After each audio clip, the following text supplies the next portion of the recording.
tuning in.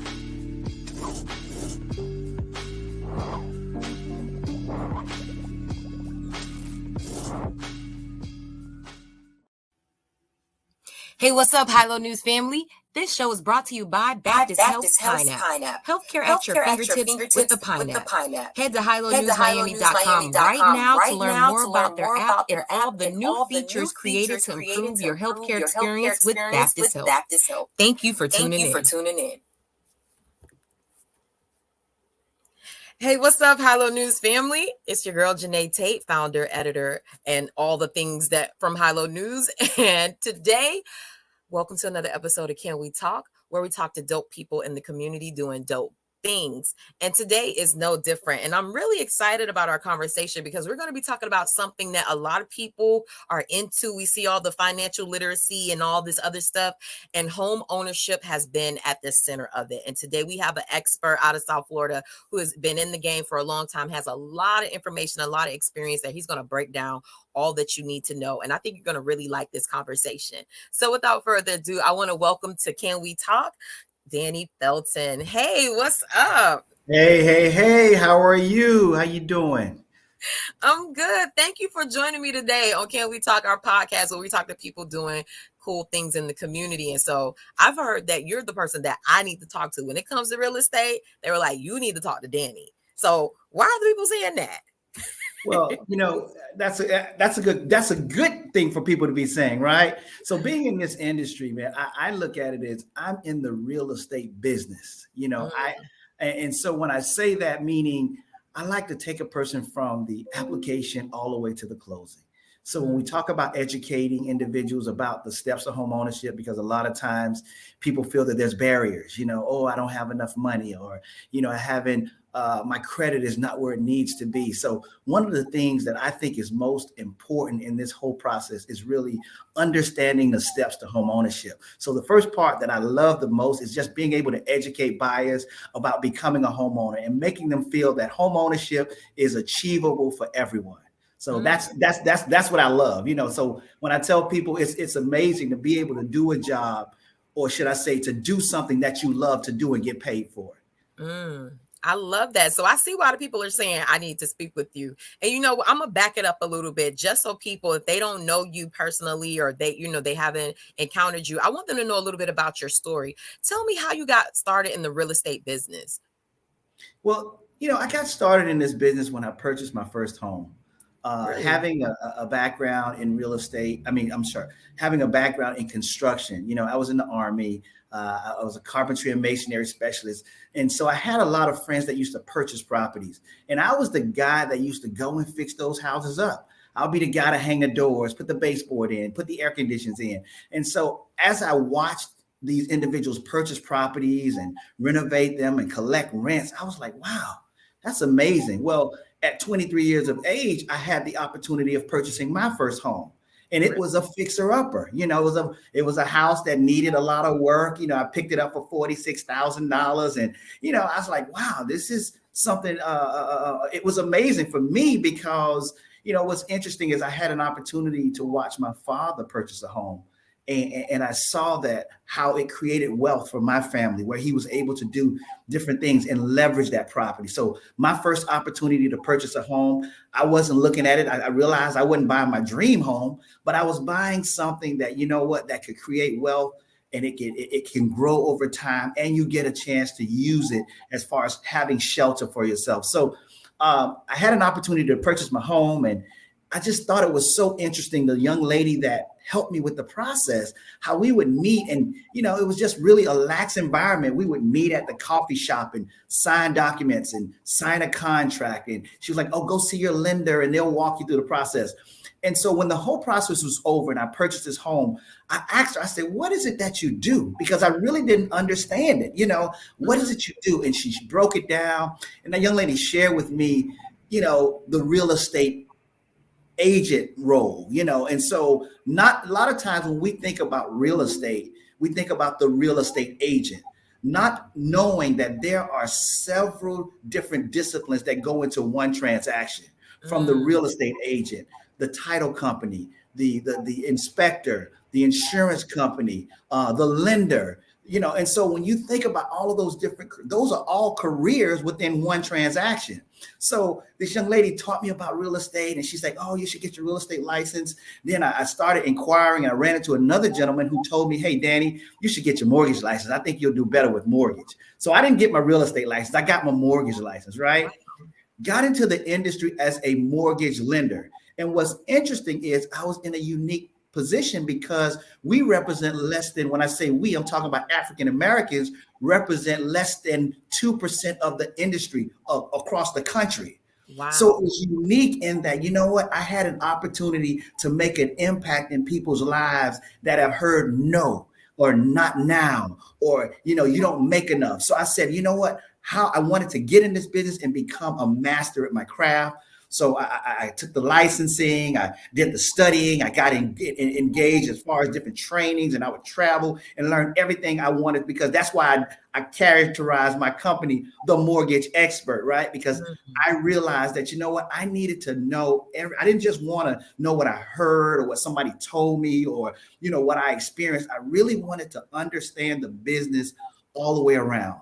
And so taking the classes, taking the trainings, I got into this business back in 1995, and honestly, this business changed my life, man. It gave me an opportunity to not just be able to empower people and be able to change the conversation from them hearing no to not now, and maybe educating them on the steps that they need to do to put themselves in position to once get their keys, because that's the goal. To get their keys. So I look at this as my ministry. Now it's something that I'll do it even if I wasn't getting paid for it. So that got me into the business. And when I jumped into the business, I had a network already of individuals, because being a musician and, being involved in my church and being involved in my community, it allowed me to already have a platform, right? And so when people heard, hey, Danny the mortgage guy, and then all it takes, people say, man, why you don't advertise? Because my best advertisement is word of mouth. People that actually have an experience that say, you know what? I went to this institution and they told me no. I went to this institution and they told me I didn't have enough money in the bank. And this guy sat down with me and looked at my credit report, and he didn't look at me as a number. He looked at me and said, hey, you know what? We maybe need to work on this, or we maybe need to do this to increase our affordability. And I did those steps. And at the end of the day, I was able to provide a roof over my head for my family. I was able to create wealth that I purchased a house. And here it is. We're 5 or 7 years later, and that house is tripled in value. And so now I'm able to tap into that property and create a business or send my child to college. So it's experience and testimonies like that make me feel like, every day that I wake up, I come in here and I have purpose in my life as far as being able to impact others and create wealth for them.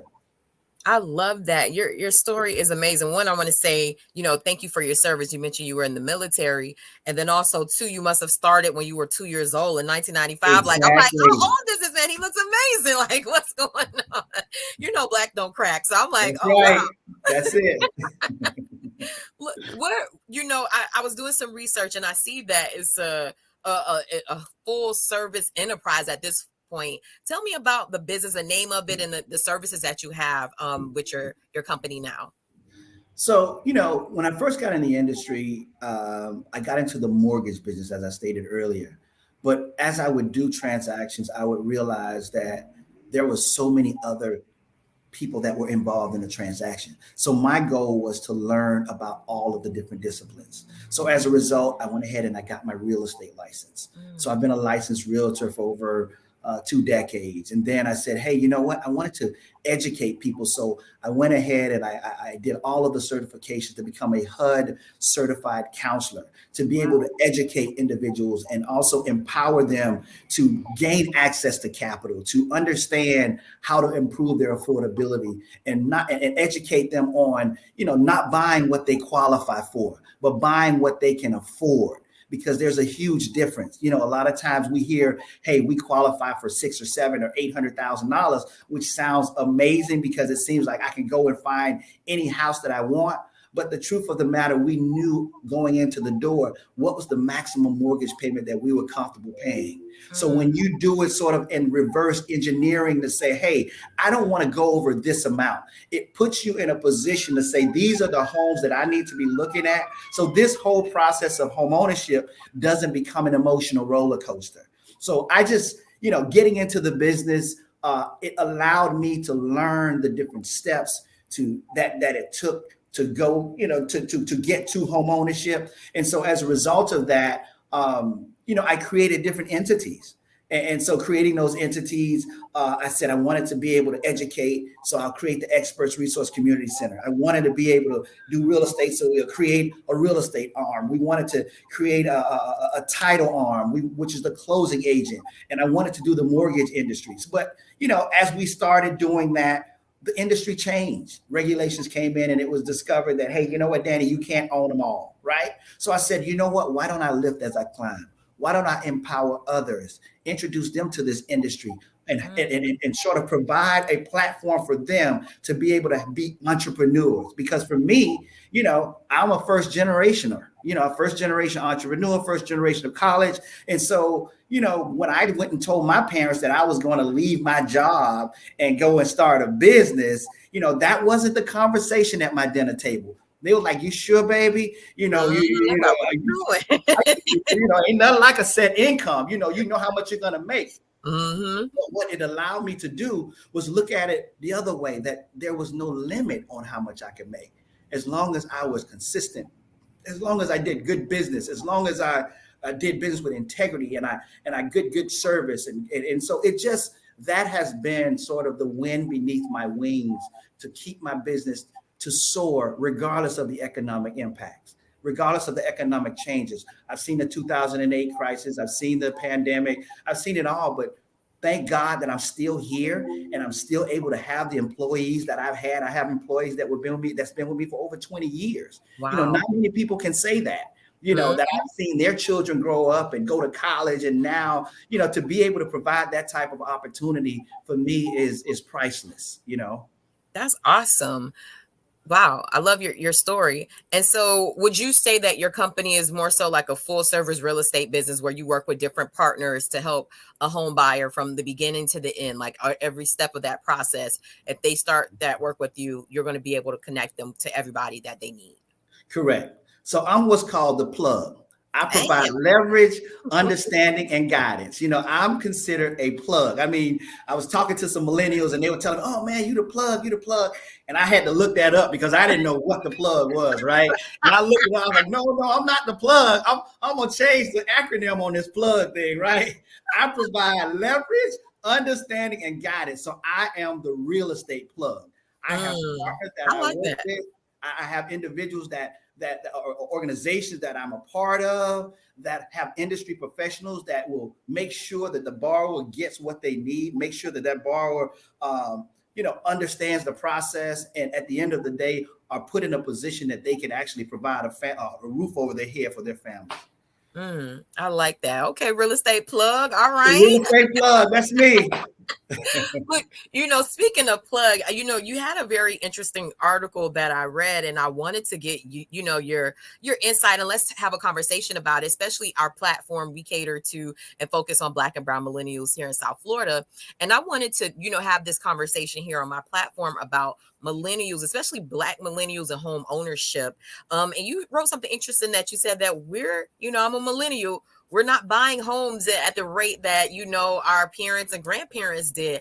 I want to know why you think that is. Like, what is going on? What have you seen from your experience that is causing, I guess, that downward trend? Well, I think there are several reasons that contribute to that. One of which is, it's a psychological thing. Having saw grandmama, mama purchase that home, invest her retirement into that home. I mean, invest everything she had because, my parents, their pride was home ownership. You know what I mean? My mama was like, I get that house, and we made it kind of situation, right? And so here we have the millennials, right? Mama's had the house, but then we had an economic downturn and mama lost the house. Mama lost everything, and Mama was displaced. We were displaced. We had to leave our house and go into renting. I'm a victim of that. And Literally so that changes the narrative that, wait a minute, is this home ownership really a dream? You know, is it really a wealth tool? Is it really something that could change the trajectory of your, you know, your lifestyle? So that's part of it, you know. And so having experienced that, it looked good, but it wasn't sexy. You know, millennials want something that look good and it's got to be sexy, right? They want if it ain't like, you know, if it ain't exciting, yes, it got to be swaggy. It got to be. They want the commitment. You know what I mean? When you say commitment, it's like, oh my goodness, you know, I got to be tethered to a mortgage for 30 years. Yeah. Oh no, I can't. I like to move around. I got a trip planned to go to Europe. I'm going to Bali. I'm going to Hawaii. It's like, you talk about a mortgage for what? I'm gonna get me an Airbnb that's blinging. Me and my girls gonna go get this 5-bedroom on the water. That's what millennials want. They want the ride. You know, when my ride is popping, my whip, ain't that what you call it? My whip is like, you know, so that's the millennials. Because now when you talk about me being stuck at a home for 30 years, making a monthly mortgage payment, when I'm used to my job, may move me around. It's something psychological that says, whoa, that's not what I'm looking for. You know, that's like locking me down. But now we're trying to change the narrative. So I say, hey, look at it as an investment. Look at it as, hey, you and your girl can buy a property and you rent it out as an Airbnb. Or you can purchase a property and not be locked into it, but you can rent that property out as an investment property, and it could generate revenue, and somebody else could underwrite the cost of your entertainment or your being able to travel around and do what you need to do. So home ownership, being able to watch values, you know, appreciate over the years, over 30, 40%. You know, there's no other investment that you can get involved with that will give you that type of return.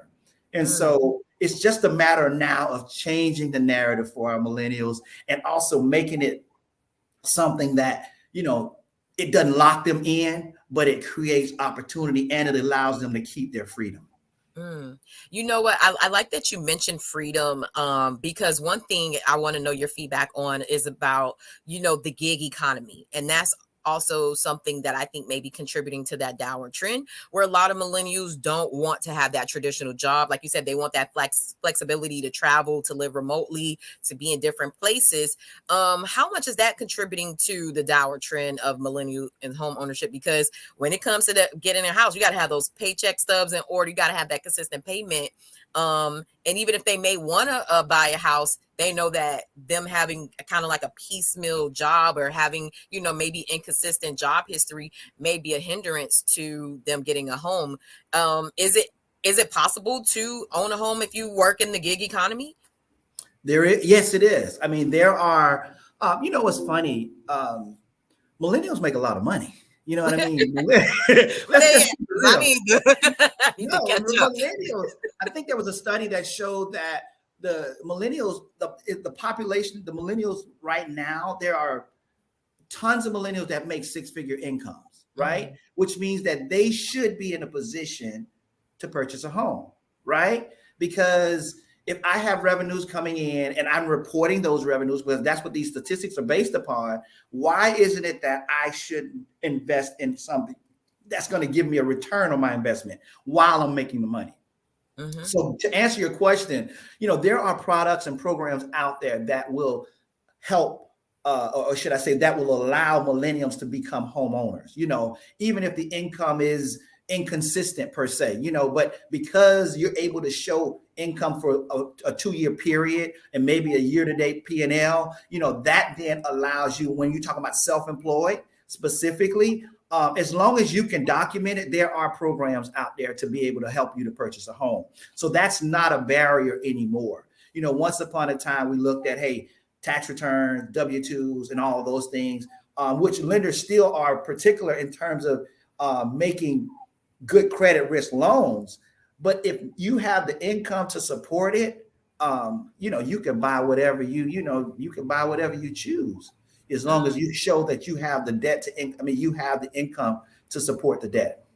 Wow, I love that you said that because even myself being an entrepreneur, I've been a little bit discouraged from home ownership because I'm like, all this paperwork and all this stuff that they're gonna want me to put up, I just don't want the headache, or just I don't want to do all this work for them to turn me away, or maybe I'm not qualified for this for that point. So I'm so glad that you broke it down, that saying that there are programs in place that'll help you, piece all that stuff together if you're self-employed or entrepreneur or in the gig economy, that you can still have that path to home ownership.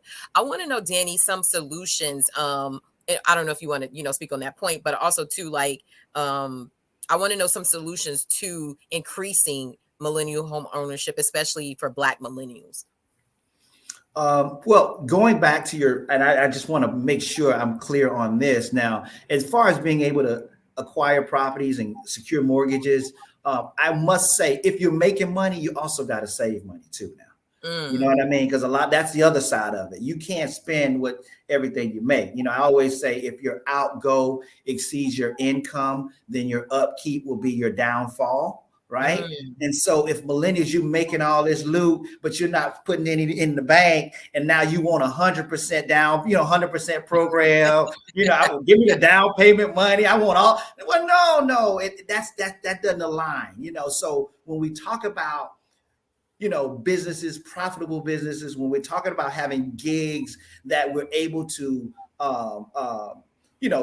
earn a pretty good dollar, that also means that when you're purchasing this home, hopefully you have a nice deposit that you can put down in good faith to show that, based upon what I'm earning, I don't need 100% financing, because I have the funds to show as collateral that maybe I'll put 10% down, or maybe I'll put 20% down. And then that makes the lender feel a lot more comfortable, because they use they look at credit, they look at capital, they look at your collateral, and they look at your capacity, right? So when they're looking at those 4 C's, they're trying to determine what is the real risk. Okay, they have the credit. Good. They have the capital. They're putting money down. That's good. They have the capacity, meaning they're showing that this mortgage is not going to exceed a certain amount. It's not going to over exceed a certain amount of their income. So they have the capacity to be able to pay it. And it only represents less than 1/3 of the income that they're showing. And then it's the collateral, being able to identify a property that's within, what you qualify for. So as long as those things are aligned, as a whether you have a gig, whether you're self-employed, whether you have a job, and you have a gig, it's home ownership is achievable for everyone. I love that. I love how optimistic you are. And so to go back, I guess, to my question, I guess that's a lead into, what are some solutions that you think can increase home ownership, especially for Black and brown millennials? Well, the first thing is to buy what you can afford. I said that earlier. Buy what you can afford, and not what you qualify for. Because a lot of times as millennials, we want the bling. You know what I mean? That's deep. I like don't that. buy what you qualify for. Buy what you can afford, because we want the 3-bedroom, 2-bath, so we want the big family room. We want the pool so we can entertain. But when we talk about investing, right? When we talk about this house, we would prefer, and I'm just using this as a general statement, millennials will prefer to go and spend $3,000 or $2,000 on rent at someone else's place, just to have this ambiance. I got the amenities and all this stuff. I can park my car down at the valet. I can, it's got the gym. It's got the I can rent this room and have a little gathering, which is cool. But if you're looking at real estate, you got to look at it from an investment situation. You got to look at it and say, hey, this is an opportunity.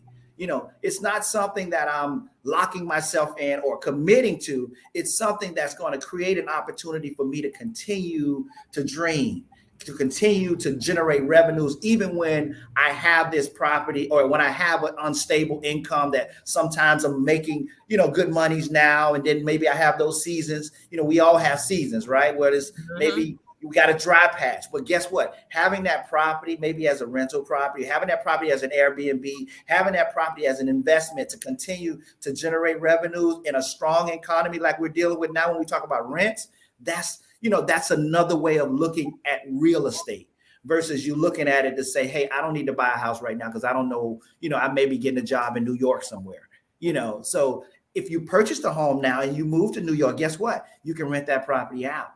So just looking at it differently, I think is one of the ways it's an advantage in terms of changing the thought process, and buying what you can afford. There's programs out there. I talk about that, being a first-time home buyer. There are products and programs out there to assist first-time home buyers. There are programs where you can get as much as $100,000 towards your down payment. And when I talk about first-time home buyer, that's anyone that hasn't owned a home in the past 3 years. Right. So as long as you're able to, yes, if you haven't owned a home in the past 3 years, you're considered a first time home buyer. And some of these programs, most of them are based on income and family size. But when you talk about you can earn up to 140% of the median income right now, and I think that's like 99 or over about $100,000, that's huge when you talk about a family size of two.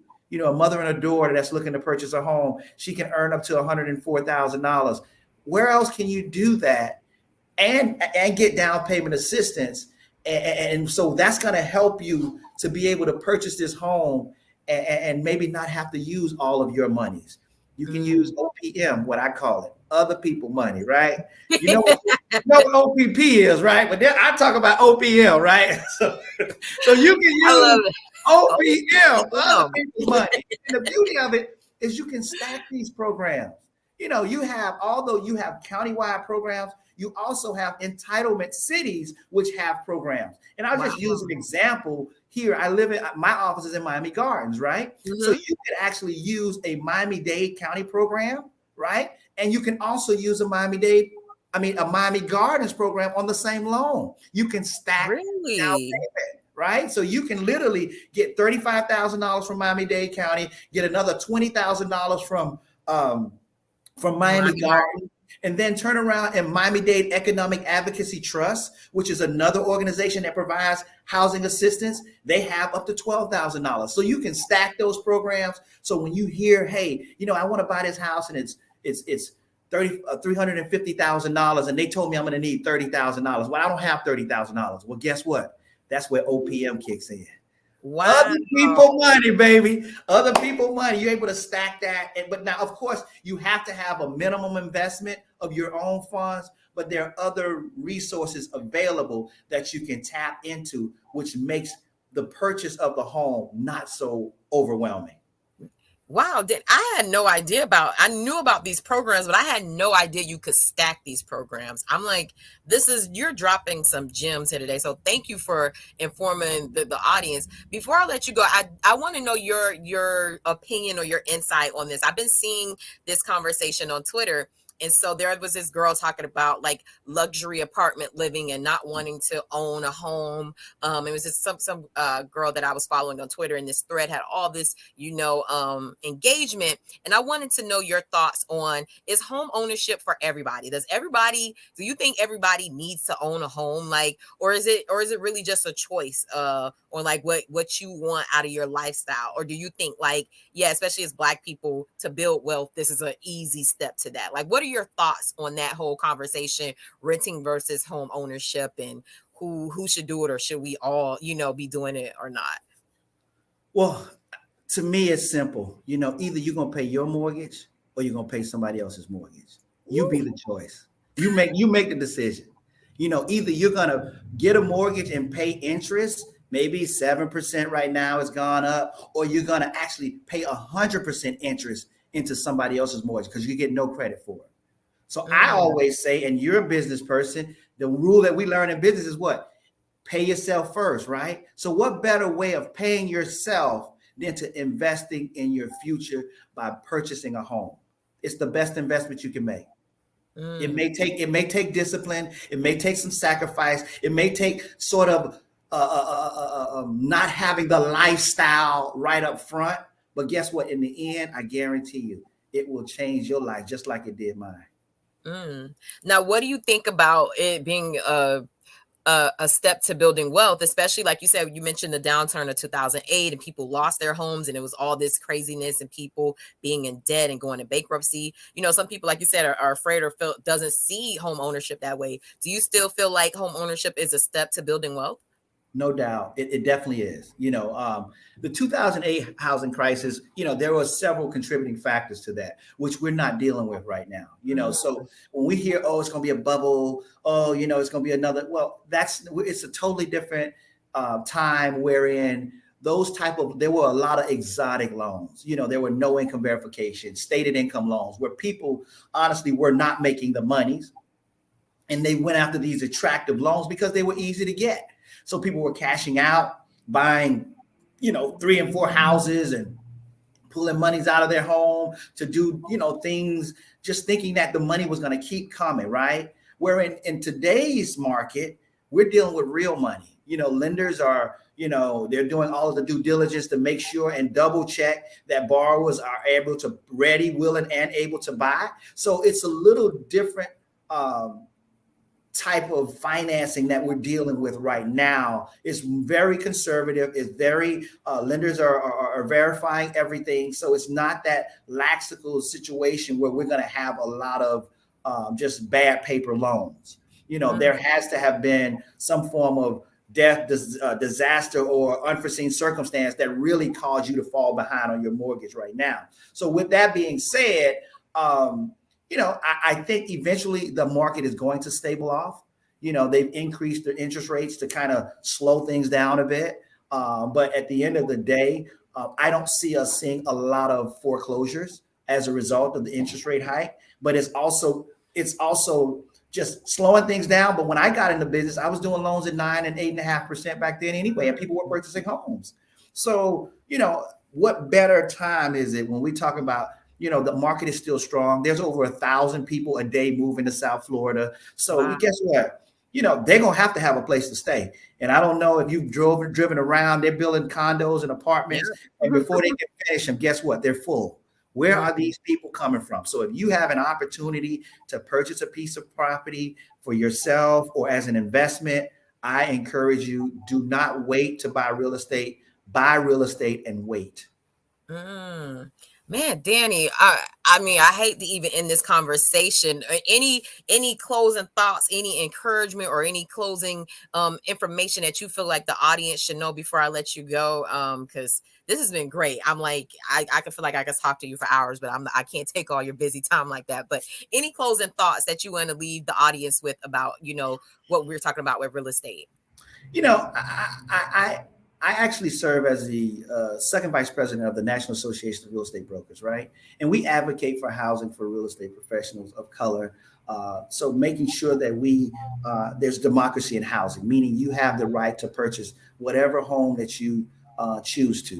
And so taking on this role has allowed me to see a lot as it relates to making sure that there's policy in place that impact our communities. And so we're actually constantly advocating on behalf of homeowners, whether you're millennial, Gen Z, whether you're older, a seasoned homeowner, and so one of the things I have to say to each and every person on this call is to use real estate to build wealth, but not just build wealth, but to keep wealth. And then guess what? To pass it on, because we have lost a lot of wealth that like I talk about my dad being able to purchase a home back when I was younger. I don't know how he did it. He came in an era when it was redlining.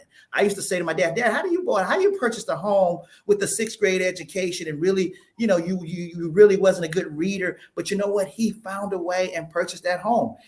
We sold that house and he bought another home. And I said, wow, that was amazing. So that says to me that anyone can purchase a home, right? If you're disciplined with your finances, disciplined with your credit, disciplined in understanding, hey, these are my wants and these are my needs. I'm going to put maybe my wants on the side and get what I need from my family, because it will eventually transcend into giving me what I actually want. When we look at purchasing real estate, don't just look at it as, hey, I'm going to use it as a wealth tool, but use use it as a transformational wealth tool for generations, not just you, but your children and your children's children. And so, as I speak to individuals about purchasing a home, I also want to say put the mechanisms in place to make sure you're able to keep that home. Life insurance, wills, trust, all of those things. Start asking the questions instead of going to the family reunion, pulling out the cards and let's play spades. Ask your mama, ask your grandmama, mama, do you have a will? Do you have a trust place? What happened or what's going to happen to your house if something happens to you? Are the family going to fight over it? And before you know it, we lose it in probate. And then now someone else comes in and our neighborhood starts to change colors. Well, we have to become proactive versus reactive in creating wealth in our community. And it's going to start with you. It's going to start with me. It's going to start with telling the truth to our people, speaking truth to power, and say, y'all, come on, let's stop fighting over this house. And we lose it. And we can't be mad at nobody else because we had wealth in our family, but we didn't have the conversation. We were too busy doing the cha-cha slide and the Cupid shuffle at the family reunion versus talking about grandmama, what's going on with your house? So I'm done with it. I'm gonna leave it right there, Janey. I can go on and on with this. You are preaching. I'm trying not to shout over here because you are speaking a word, but we needed to hear that. Man, Danny, before I let you go, let people know. I'm pretty sure so many people want to know how to connect with you. How do they get in contact with you, learn more about your businesses and what you do? Let them know how to connect with you. Well, you can connect with me at on Instagram at Danny the Mortgage Expert, or you can go to my website. My website is www.dannyfelton.com, and you can reach me there, or you can contact me on Facebook, the Danny Felton Team. But, or you just, call my office, 305-652-9393, and say, I'm looking for the real estate plug, and you'll get me. That's me. Look, this has been amazing, Danny. Now you are officially a friend of the show. Anytime you want to come on, talk about any hot topics, especially in real estate business or any news you have going on within your business, please come back. Our platform is your platform. And I really want to appreciate you for taking time to speak to independent, Black-owned, woman-owned media, especially here in South Florida. It means a lot. You're there in my hometown of Miami Gardens, so it means a lot to see you doing the work that you're doing, and also, too, for coming on. You just doing this interview is supporting us, so that means a lot. And I want to say thank you for taking time to speak with me today and dropping all these gems of knowledge, like the plug for real. I really appreciate this. Well, thank you very much for having me on the show. And just know I love this stuff. I could talk about it all day. I could talk about it all night. So anytime you would like for me to come back on, I'll be more than glad to. And thank you for this opportunity. Oh, most definitely. And look, audience, if you're looking at the screen right now, we have Danny information scrolling across the screen. You have his social media going up. You have his Facebook handle so that you got it right there, the correct spelling and everything you need so you can connect with him right away. Guys, this has been another great, informative episode of High-Low News. We got all the things that we need to know about real estate right now from the expert, Mr. Danny Felton. I want to thank you again for joining us on Can We Talk? It's been another great show. We'll see you guys next time. Bye.